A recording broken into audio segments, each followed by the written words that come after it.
പറഞ്ഞു വന്നത് ദുനിയാവിന്റെ ജീവിതം എന്ന് പറഞ്ഞാൽ സന്തോഷം ഉണ്ടാവും, ദുഃഖം ഉണ്ടാവും, ആരോഗ്യം ഉണ്ടാവും, അതുപോലെ രോഗങ്ങൾ ഉണ്ടാവും, നല്ല ഐശ്വര്യം ഉണ്ടാവും, അതുപോലെ പ്രതിസന്ധികൾ ഉണ്ടാവും.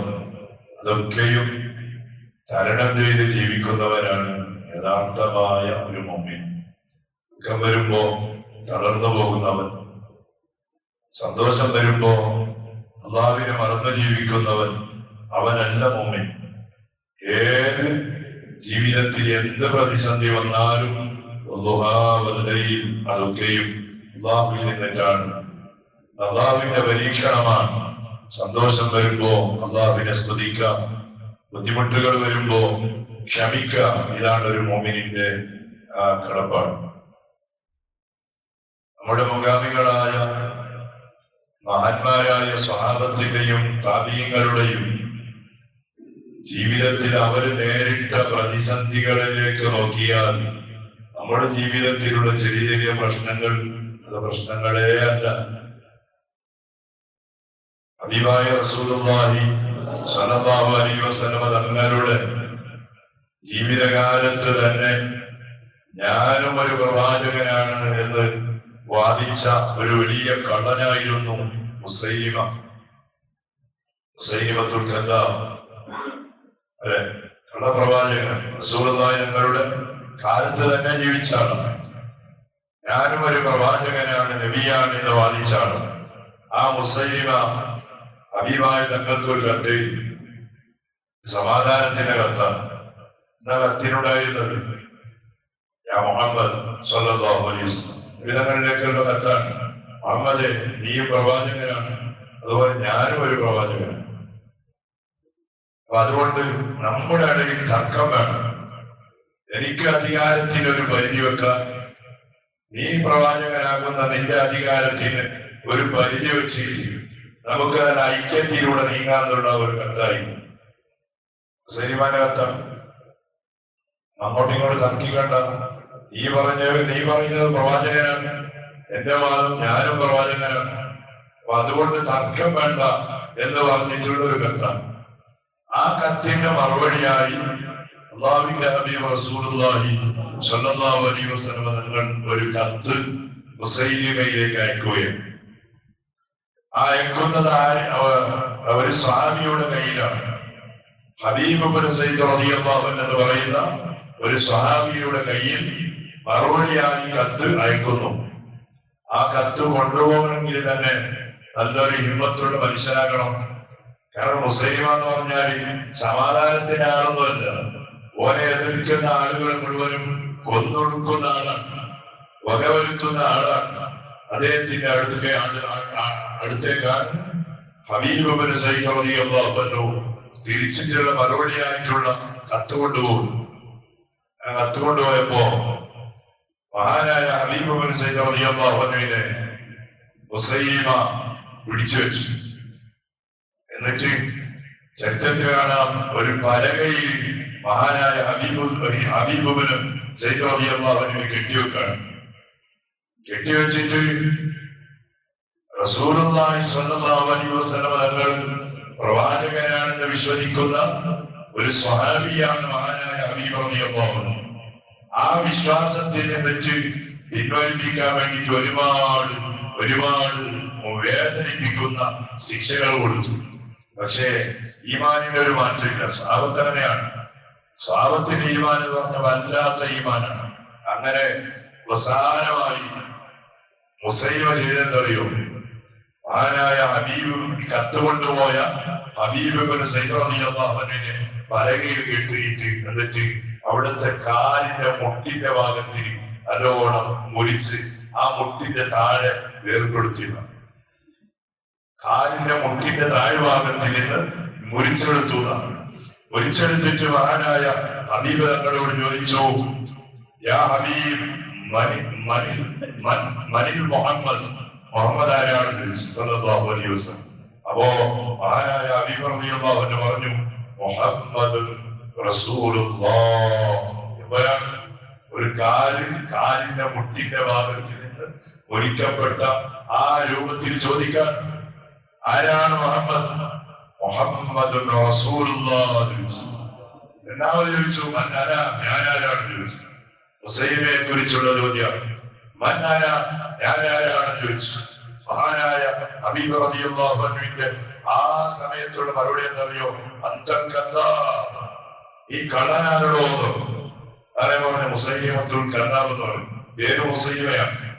കദ്ദാബ് എന്ന് പറഞ്ഞ പെരുത്ത കള്ളം പറയുന്നവല്ല. ഇതിനേക്കാൾ വലിയ കളവെന്താ? ഞാനാണ് പ്രവാചകൻ എന്ന് പറയുന്ന അതിനേക്കാൾ വലിയ കളവുണ്ടോ? ചോദിച്ചോ പറഞ്ഞു, അന്തൽ കദ്ദാബ്, ഈ കള്ളനാണ്. ഒരു ദേശമാണെങ്കില അങ്ങനെ മഹാനായ ഹബീബ് റളിയല്ലാഹു അൻഹുവിന്റെ ഊരയുടെ ഭാഗത്തിൽ ഇത് കുഴിച്ചതാണ്. നടുക്ക് താഴെ ഒലിച്ചെടുത്തതാണ്. ഇന്നത്തെ ഇസ്ലാമിന്റെ ശത്രുക്കളൊക്കെയും ആ രൂപത്തിലായിരുന്നു. അതിന് ഒലിച്ചെടുത്ത് ചോദിച്ചു, ആരാണ്? ഞാൻ മുഹമ്മദ്. ആരാണ്? മുഹമ്മദ് റസൂലുള്ളാഹ്, മുഹമ്മദ് റസൂലുള്ളാഹിയാണെന്ന് പറഞ്ഞു. ഞാനാരാണ്? അന്തർഗത. മറുപടിക്ക് ഒരു മാറ്റമൊന്നുമില്ല. അങ്ങനെ ചരിത്രം പറയാണ്, നല്ല തടിക്കട്ടും നല്ല ആരോഗ്യമുള്ള ചെറുപ്പക്കാരനായിരുന്ന ഹബീബ് ഇബ്നു സയ്യിദ് റളിയല്ലാഹു അൻഹുവിനെ 10-25 കഷ്ണങ്ങളായി മുറിച്ചെടുത്തുന്ന, ഇതിന്റെ അവസാനം റൂഹ് ബാക്കിയുള്ള ആ സമയത്ത് ചെറിയ ഒരു ഇറച്ചിന്റെ ഒരു കഷ്ണം മാത്രമേ ഉള്ളൂ. ശരീരത്തിന്റെ റൂഹുണ്ട്. ആ സമയത്ത് പോലും മുസൈലിമ ചോദിച്ചു, ആരാണ് മുഹമ്മദ്? അപ്പയും അവസാന ശ്വാസമുള്ള സമയത്ത് പോലും ചെറിയ ഒരു ഇറച്ചിന്റെ കഷ്ണം മാത്രമായ രൂപത്തിൽ 25 കഷ്ണങ്ങളായി മഹാനായ ഹബീബ് തങ്ങൾ പീസാക്കിയതാണ്. അവസാനം റൂഹ് പോകുന്ന സമയത്ത് പോലും ചോദിച്ചപ്പോ പറഞ്ഞത്, ആരാണ് മുഹമ്മദ്? മുഹമ്മദ് റസൂലുള്ളാഹ്, അന്തൽ കദ്ദാബ്, ഈ കള്ളനാണെന്ന് പറഞ്ഞ് ഈ ലോകത്തോട് വിട പറഞ്ഞ മഹാനായിരുന്നു മഹാനായ ഹബീബ് ഇബ്നു സയ്യിദ് റളിയല്ലാഹു അൻഹു. അതായിരിക്കുമല്ലേ ഇതെന്താ വിഷയം? എന്താ? മുസൈലിമയുടെ അടുത്തേക്ക് കത്ത് കൊണ്ടുപോയത് ഉമ്മാക്കറിയാം. ഹബീബ് ഇബ്നു സയ്യിദിന്റെ ഉമ്മാക്കറിയാം. എന്റെ മോന്, ചെറുപ്പക്കാരനായ എന്റെ മോന് കത്തുമായിട്ട് മുസൈലിമയുടെ അടുത്ത് പോയിട്ടുണ്ട്. പക്ഷേ പോയ ഹബീബിന് എന്ത് പറ്റി എന്ന് ഉമ്മാക്കറിയില്ല. സുബ്ഹാനല്ലാഹ്, സ്വഹാബത്തൊക്കെയും ബേജാറായി പോയ ഒരു സന്ദർഭമായിരുന്നു. എന്തായിരിക്കുമല്ലേ? ഒരു ചെറുപ്പക്കാരനായ സ്വഹാബത്തിനെ ചാറ്റി 25 കഷ്ണങ്ങളാക്കി ചാറ്റിൽ കെട്ടിയിട്ട്, സുബ്ഹാനല്ലാഹ്, ഒരു രംഗം ആലോചിച്ചു. അങ്ങനെ സ്വഹാബത്തിനൊക്കെ ബേജാറായി. എന്താ ബേജാറ്? ഉമ്മാനോട് ഇങ്ങനെ സമാധാനം പറഞ്ഞു. ഹബീബ് ഇബ്നു സയ്യിദിന്റെ ഉമ്മാനോട് പോയിട്ട് എങ്ങനെയാണ് ഹബീബിന്റെ കാര്യം പറയാ? അങ്ങനെ 4-5 സ്വഹാബത്ത് കൂടി മഹാനായ ഹബീബ് ഇബ്നു സയ്യിദ് റളിയല്ലാഹു അൻഹുവിന്റെ വീട്ടിലേക്ക് കടന്നു ചെന്നു. എന്തിനു വേണ്ടിയിട്ടാണ്? ഉമ്മയോട് വിവരം അറിയിക്കാൻ. പക്ഷേ വിവരം അറിയിക്കാനുള്ള ധൈര്യം ഈ സ്വഹാബത്തിനില്ല. മനസ്സിന് ധൈര്യം വരുന്നില്ല. അവസാനം ഉള്ള ധൈര്യങ്ങളൊക്കെയും ഒരുമിച്ച് കൂട്ടി ഉമ്മാനോട് പോയിട്ട് ഈ 5 സ്വഹാബത്ത് പറഞ്ഞു, ഉമ്മ, നിങ്ങളുടെ മകൻ ഹബീബ് ഇബ്നു സയ്യിദ് റസൂലുള്ളാഹി തങ്ങളുടെ കത്തുമായി മുസൈലിമയുടെ അടുത്ത് പോയപ്പോ ആ അധികാരിയായ മുസൈലിമ നിങ്ങളുടെ മകനെ കൊന്നുകളഞ്ഞുമ്മ. കൊന്നുകളഞ്ഞത് മാത്രല്ല, ഉമ്മ മകന്റെ ശരീരത്തിന്റെ ആ ഒരു പരിചയം പോലും കിട്ടാനില്ലാത്ത രൂപത്തിൽ കഷ്ണങ്ങളായി നിങ്ങളുടെ മകനെ മുറിച്ച് കൊന്നുകളഞ്ഞു ഉമ്മ എന്ന് പറയുമ്പോ ഉമ്മ പറഞ്ഞ വാക്ക് എന്തായിരുന്നു അറിയോ? ഉമ്മ പറഞ്ഞ വാക്ക് അൽഹംദുലില്ലാഹ്. അങ്ങനെയുള്ള ഒരു ഹബീബിനെ 9 മാസക്കാലം വഞ്ചിക്കാൻ എന്റെ ഗർഭത്തിന് അവസരം തന്ന പടച്ചറബ്, ആ റബ്ബിനാണ് സ്തുതി എന്ന് പറഞ്ഞ് അല്ലാഹുവിനെ സ്തുതിച്ച ഉമ്മയായിരുന്നു. എന്നിട്ട് സ്വഹാബത്തിനോട് പറഞ്ഞു, അൽഹംദുലില്ലാഹ്, എനിക്ക് ആഖിറത്തിൽ അള്ളാഹിന്റെ അടുത്തൊരു സമ്പാദ്യമായില്ലേ എന്റെ പ്രിയപ്പെട്ട മകൻ ഹബീബ്. അള്ളാഹിന്റെ അടുത്ത് ഞാൻ പ്രയാസപ്പെടുമ്പോ എനിക്ക് സമാധാനം പറയാനും എനിക്ക് ശഫാഅത്ത് ചെയ്യാനും ഒരു വലിയ സമ്പത്തായില്ലേ എന്റെ പ്രിയപ്പെട്ട മകൻ എന്ന് പറഞ്ഞ് സന്തോഷത്തോടെ കണ്ണീരൊലിപ്പിച്ച ഉമ്മയായിരുന്നു മഹാനായ ഹബീബ് ഇബ്നു സയ്യിദ് റളിയല്ലാഹു അൻഹുവിന്റെ പ്രിയപ്പെട്ട ഉമ്മ. മുഅ്മിനീങ്ങളെ ചിന്തിച്ചു നോക്കൂ, ഇതിനേക്കാൾ വലിയ പ്രയാസമുണ്ടോ? ചെറിയൊരു പനി വരുമ്പോ അല്ലെങ്കിൽ ചെറിയൊരു ബുദ്ധിമുട്ട് വരുമ്പോ അള്ളാഹ് എന്നെ മാത്രമേ കണ്ടിട്ടുള്ളൂ, എനിക്ക് മാത്രമേ രോഗമുള്ളൂ, എന്റെ കുടുംബത്തിന് മാത്രമേ പരീക്ഷണമുള്ളൂ, മറ്റുള്ള ആളുകൾക്കൊന്നില്ല എന്ന് പറഞ്ഞ് പടച്ചവനെ പോലും ചോദ്യം ചെയ്യുന്ന ആളുകളാണ് ഞങ്ങൾ.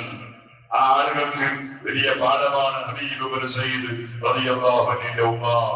അത്രയും വലിയ പ്രയാസവും ബുദ്ധിമുട്ടും മകനെ കൊന്നു എന്നത് മാത്രമല്ല, ആ രൂപത്തിലാക്കി എന്ന് പറയുമ്പോഴും ആ ഉമ്മാന്റെ നാവിൽ നിന്ന് ഇറങ്ങി വന്ന ശബ്ദം അൽഹംദുലില്ലാഹ് എന്ന ശബ്ദമായിരുന്നു. അതാണ് സന്തോഷവും ദുഃഖവും രോഗവും ആരോഗ്യവും എല്ലാം ഉള്ള ഏറ്റങ്ങളും ഇറക്കങ്ങളും ഉള്ള ഒരു ജീവിതമാണ് ദുനിയാവിന്റെ ജീവിതം. അതൊക്കെ ഈ മനസ്സിലാക്കുന്ന ആളുകൾക്ക് വലിയ ഒരു ആശ്വാസം തരുന്ന ഒരു സൂറത്താണ് സൂറത്തുൽ ദുഹാ. അല്ലാഹു മഹാനായ ഹബീബ് ഇബ്നു സയ്യിദ് തങ്ങളുടെ ബറക്കത്ത് കൊണ്ട് അതുപോലെയുള്ള നല്ല ഈമാൻ മുഹമ്മദുർ റസൂലുള്ളാഹ്. ആര് എന്ത് വാത് പറഞ്ഞാലും എന്ത് ക്ലാസ് എടുത്താലും എന്ത് ഞങ്ങളെ പ്രചോദിപ്പിക്കുന്ന പ്രസംഗങ്ങൾ നടത്തിയാലും തടയാത്ത തകരാത്ത നല്ല ഉറപ്പുള്ള ഈമാൻ നമ്മുടെ കൽവിൽ നീ സ്ഥാപിച്ചു തരണേ അല്ലാഹ്. ചോനെ ഒരുപാട് ആളുകൾ ഈ പുണ്യമായ പ്രഭാത മജ്‌ലിസിൽ വെച്ച് ദുആരക്കാൻ വേണ്ടി വസിയത്ത് ചെയ്യുന്ന ആളുകളുണ്ട്. ആരൊക്കെ ഞങ്ങളുമായി എന്തൊക്കെ മുറാദുകൾ പറഞ്ഞ് ദുആ വസിയത്ത് ചെയ്തോ എല്ലാവരുടെയും ഹലാലായ മുറാദുകൾ നീ ഹാസിലാക്കി തരണേ അല്ലാഹ്. ഒരുപാട് ആളുകൾ പലവിധ രോഗങ്ങളെ കൊണ്ട് പ്രയാസപ്പെടുകയാണ് അല്ലാഹ്. നമ്മുടെ കൂട്ടുകാരൻ ഡയാലിസ് ചെയ്തുകൊണ്ടിരിക്കുന്ന കൂട്ടുകാരന്റെ പിന്നെ കിഡ്നി മാറ്റിവെക്കൽ പ്രക്രിയക്ക് വേണ്ടി എറണാകുളം ഹോസ്പിറ്റലിലാണ് നമ്മുടെ കൂട്ടുകാരൻ. അതിന്റെ കാര്യങ്ങൾ മുഴുവനും നീ റാഹത്തിലാക്കി കൊടുക്കണേ അല്ലാഹ്, സന്തോഷത്തിലാക്കി കൊടുക്കണേ അല്ലാഹ്. എല്ലാം പഠിച്ചവനെ ആ ചെറുപ്പക്കാരന് അനുകൂലമാക്കി കൊടുക്കണേ അല്ലാഹ്. പ്രതികൂല സാഹചര്യങ്ങളിൽ നിന്നുള്ള സലാമത്ത് നൽകണേ അല്ലാഹ്. അതുപോലെ നമ്മുടെ മാമാജിന്റെ ജ്യേഷ്ഠൻ സുഖമില്ലാതെ ഹോസ്പിറ്റലിലാണ് അല്ലാഹ്, ആഫിയത്ത് നൽകണേ അല്ലാഹ്. ബുദ്ധിമുട്ടുകൾ മുഴുവനും മാറ്റിക്കൊടുക്കണേ അല്ലാഹ്. വേദനകൾ മുഴുവനും നീ കുറച്ചു കൊടുക്കണേ അല്ലാഹ്. അങ്ങനെ ഒരുപാട് ക്യാൻസർ രോഗികളും അതുപോലെ ഹാർട്ട് സംബന്ധമായ രോഗങ്ങളും കൊണ്ട് ബേജാറായി നമ്മുടെ പള്ളിയിൽ എപ്പോഴും വന്നിരുന്നു. നമ്മുടെ കാതലിച്ച പല ദിവസമായി പള്ളിയിൽ കാണുന്നില്ല, ആരോഗ്യ പ്രശ്നമാണെന്ന് പറഞ്ഞ അല്ലാ ശിഫ നൽകണേ റഹ്മാനെ, ആഫിയത്ത് നൽകണേ അല്ലാ. എല്ലാ ബുദ്ധിമുട്ടുകളും പരിപൂർണമായ രൂപത്തിൽ നീ വായിച്ചു കൊടുക്കണേ അല്ലാ. നമുക്ക് തന്ന ആഫിയത്ത്, നമുക്ക് തന്ന ആരോഗ്യം തന്ന മരണം വരെ നീ ധന്യമാക്കണേ അല്ലാ. നിലനിർത്തണേ റഹ്മാനെ. ഒരുപാട് കടങ്ങൾ, ബാധ്യതകൾ, പ്രശ്നങ്ങൾ, പ്രയാസങ്ങൾ പലതുമുള്ളവരാണ്. ഹബീബ് ഇബ്നു സയ്യിദ് തങ്ങളെ പോലെയുള്ള ഈമാൻ, ഉറച്ച ഈമാൻ നമ്മുടെ ഖൽബിലില്ല അല്ലാഹ്. ചെറിയൊരു ബുദ്ധിമുട്ട് വരുമ്പോ അല്ലാഹുവേ അങ്ങോട്ടും ഇങ്ങോട്ടും ചാഞ്ഞു പോകുന്ന ആളുകളാണ് ഞങ്ങൾ ഓരോരുത്തരും. അല്ലാഹുവേ നമ്മുടെ ഈമാനെ നീ വർദ്ധിപ്പിച്ചു തരണേ അല്ലാഹ്. നല്ല ഉറപ്പുള്ള ഈമാൻ നൽകണേ അല്ലാഹ്. അല്ലാഹുവേ ഉറച്ചോനെ യാ അല്ലാഹ്, നമ്മുടെ കൂട്ടത്തിൽ നമ്മുടെ ഉമ്മമാരിൽ ഉപ്പമാരിൽ നമ്മുടെ ഉസ്താദന്മാരിൽ നമ്മെ സഹായിച്ചവരിൽ നമ്മളുടെ ബന്ധുക്കളിൽ അയൽവക്കക്കാരിൽ ഒരുപാട് ആളുകൾ മരിച്ചുപോയി അല്ലാഹ്. ഇന്ന് പല പള്ളികളുടെ ചുറ്റുഭാഗങ്ങളിൽ അവരിൽ കിടക്കുകയാണ് അല്ലാഹു. അവർക്കൊക്കെയും നീ മഗ്ഫിറത്ത് നൽകണേ അല്ലാഹ്. നമ്മുടെ ഒരു സദസ്സിലുള്ള ഒരു കൂട്ടുകാരന്റെ മകൻ മരിച്ച് റബീഉൽ അവ്വൽ 23-നാണ് മരിച്ച. കൊല്ലങ്ങൾ വരെയായി അല്ലാഹുവേ ആ പ്രിയപ്പെട്ട മകന് ചെറുപ്പക്കാരനായി അല്ലാഹുവേ നീ സ്വർഗം നൽകണേ അല്ലാഹ്. ഹബീബ് ഇബ്നു സയ്യിദ് തങ്ങളോടൊപ്പം സ്വർഗത്തിൽ ഒരുമിച്ച് കൂടുന്ന ആളുകളിൽ ആ ചെറുപ്പക്കാരനെയും അതുപോലെ നമ്മിൽ നിന്ന് മരിച്ചുപോയ എല്ലാ ആളുകളെയും നീ ഉൾപ്പെടുത്തണേ അല്ലാഹ്. നമ്മുടെ കൂട്ടുകാരൻ ഇന്ന് ഗൾഫ് യാത്ര ഉദ്ദേശിക്കുകയാണ്. മാഷാ അല്ലാഹ്, നാട്ടിൽ വന്നാൽ എപ്പോഴും സുബഹിന്റെ ജമാഅത്തിലും ക്ലാസ്സിലൊക്കെയും പങ്കെടുക്കുന്ന കൂട്ടുകാരനാണ്. അല്ലാഹുവേ ഇനിയും ഒരുപാട് കാലം യാ അല്ലാഹ് ആഫിയത്തോടെ ആരോഗ്യത്തോടെ അധ്വാനിക്കാൻ, കുടുംബങ്ങളെ പോറ്റാൻ, ദീനിന്റെ പ്രവർത്തനങ്ങളുമായി നടക്കാനുള്ള തൗഫീഖ് നൽകണേ അല്ലാഹ്. യാത്രയിൽ വലിയ ബറക്കത്ത് നൽകണേ അല്ലാഹ്, സന്തോഷം നൽകണേ അല്ലാഹ്. തിരിച്ചു വരുന്നത് വരെ നാട്ടിലുള്ള ഉമ്മ പ്രായമുള്ള ഉമ്മയാണ്, ആരും ആഫിയത്ത് പറഞ്ഞ ഉമ്മയാണ് അല്ലാഹ്. ഉമ്മ അടക്കം കുടുംബങ്ങൾക്ക് മുഴുവനും അല്ലാഹ് അതുപോലെ ഞങ്ങൾക്കും നിന്റെ പൊരുത്തത്തിലായി ആഫിയത്തുള്ള ദീർഘ ആയുസ് നൽകി അനുഗ്രഹിക്കണേ അല്ലാഹ്. ഓരോരുത്തരും യാത്ര ചെയ്യുമ്പോ സർവ്വവിധ അപകടങ്ങളിൽ നിന്നും പ്രശ്നങ്ങളിൽ നിന്നും പ്രയാസങ്ങളിൽ നിന്നും നീ സലാമത്ത് നൽകണേ അല്ലാഹ്.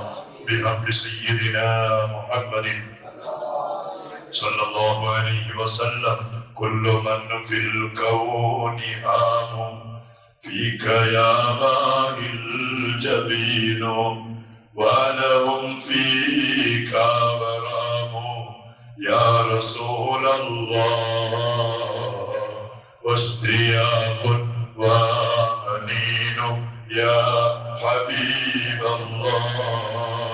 يا نبي سلام عليكم، يا رسول سلام عليكم، يا حبيب سلام عليكم، يا رسول الله صلوات الله عليكم يا حبيب الله. حسبنا الله ونعم الوكيل، نعم المولى ونعم النصير.